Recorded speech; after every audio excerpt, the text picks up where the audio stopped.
2013, donc les choses commencent à s'organiser. L'objectif principal, c'est bien évidemment d'assurer cette transition démocratique. Alors, vous avez eu tout l'été pour vous organiser, pour pouvoir vous revoir. Est-ce qu'aujourd'hui, votre stratégie est claire? Je pense que la stratégie de l'opposition commence à apparaître, parce que encore fallait-il faire partager une même stratégie à un ensemble de partenaires dont l'origine, la démarche, la philosophie, les références idéologiques, etc. est complètement hétéroclite. Donc là était un peu le challenge. Merci pour le mot. En réalité, l'opposition a commencé à s'organiser avant l'élection d'avril 2014. Nous avions commencé à créer des regroupements, et pour dire peut-être des recoupements, dès l'été 2013. Il y a eu quelques tentatives à ce moment-là pour refuser à ce moment-là le 4e mandat et refuser l'amendement constitutionnel. Puis petit à petit, comme une boule de neige, ça a commencé à prendre. Un tournant important a été le moment où un certain nombre de partis politiques avaient décidé le boycott de l'élection présidentielle. C'est là où nous avions créé la CLTD, la Coordination pour les libertés et la transition démocratique. Puis nous avions opté pour un élargissement et nous avions travaillé pour réunir, regrouper l'ensemble de l'opposition un certain 10 juin au Mazafran à Zeralda, qui a été de l'avis de tous les observateurs un grand succès, une première dans les annales de l'histoire de l'opposition algérienne. Et là, en application des résolutions qui en étaient sorties, nous avions alors décidé de mettre en place une instance de consultation et de suivi de ce qui s'était passé au Mazafran pour continuer à coordonner un peu au moins les positions. Donc, durant l'été, il ne faut pas oublier, il y a eu tout le mois de Ramadan, juillet, donc l'activité a baissé, le mois d'août. Ensuite, les Algériens étaient préoccupés par d'autres questions. Il y avait également l'incursion de ce qui s'était passé en Palestine, à Gaza en particulier. Il y a eu d'ailleurs des sorties, il y a eu des manifestations, etc. Donc l'opposition n'est pas restée dans les salons, comme on le dit parfois.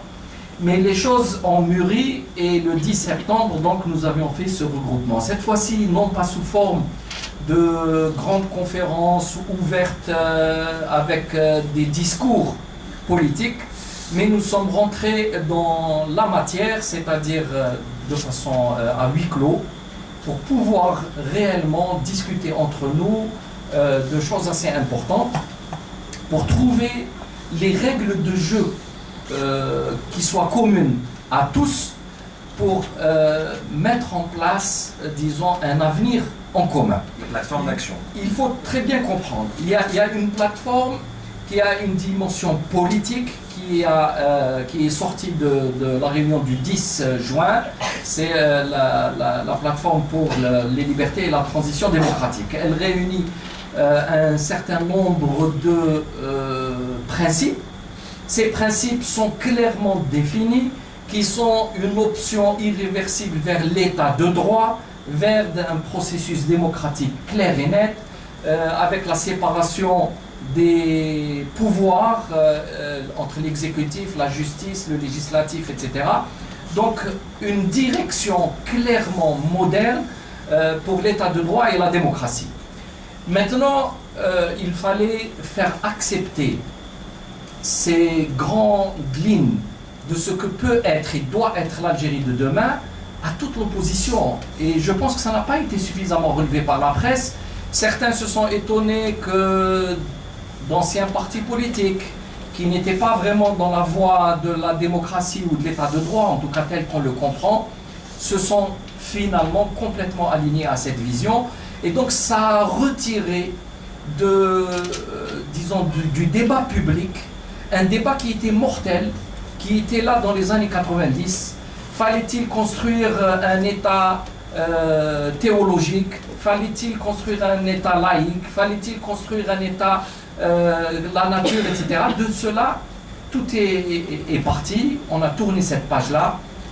Maintenant, clairement, tout le monde recherche un État où le droit est au-dessus de tous, où les droits de l'homme sont respectés, où la démocratie est respectée, où les libertés individuelles et collectives sont respectées, où il y a la séparation des pouvoirs, etc. Bien entendu, c'est un tableau qu'on peut idéaliser. On sait qu'on ne peut pas y aller comme ça du jour au lendemain. Il ne s'agit pas de dire nous allons être une démocratie modèle en un clin d'œil parce que M. Bouteflika n'est plus au pouvoir et que quelqu'un d'autre est à sa place. On sait que c'est des processus historiques qui sont longs, mais il faut mettre le pied dans ce processus. Il faut prendre le réel tel qu'il est aujourd'hui et essayer d'entraîner tout le monde dans une logique et une dynamique où tout le monde la souhaite. Donc, voilà un peu l'esprit de la CNTD. Maintenant, ça s'est élargi à l'ICS, c'est donc l'instance de consultation et de suivi.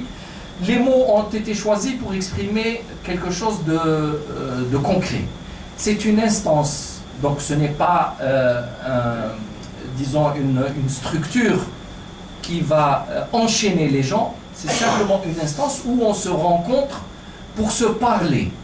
C'est une instance de consultation, ce n'est pas une alliance, ce n'est pas une alliance électorale, ce n'est pas une alliance pour avoir un candidat unique, mais c'est tout simplement, pour la première fois, créer un cadre de discussion où toute l'opposition peut se parler, peut s'échanger et préparer ainsi, dans l'apaisement, l'après-régime Bouteflika. Parce que le régime Bouteflika est de toute façon condamné et il ne faut surtout pas qu'il se régénère sous une autre forme. D'ailleurs, nous avions attiré l'attention dans le dernier communiqué pour dire qu'il y a déjà en réalité une vacance, mais derrière ça, il y a une crainte qui n'a pas encore été exprimée, mais que je peux vous le dire d'emblée. Il y a la crainte que le système aujourd'hui est en train de préparer la succession de M. Bouteflika en voulant nous créer une dynastie. Et ça sera absolument inacceptable. Le pouvoir ne pourra en aucune façon se transmettre dans la fratrie ou dans la famille. Ça serait la négation de la République et la négation de la symbolique de la Révolution de 1954. Et ça serait le deuxième enterrement du 1,5 million de chouhada qui ont donné leur vie pour que l'Algérie vive dans une république libre et indépendante.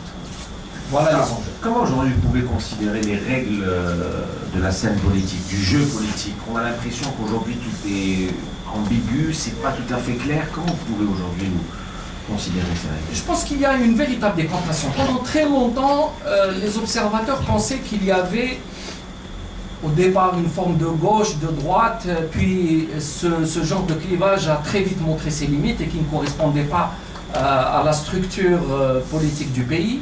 Puis petit à petit, on a commencé à parler de nationalistes, islamistes et démocrates.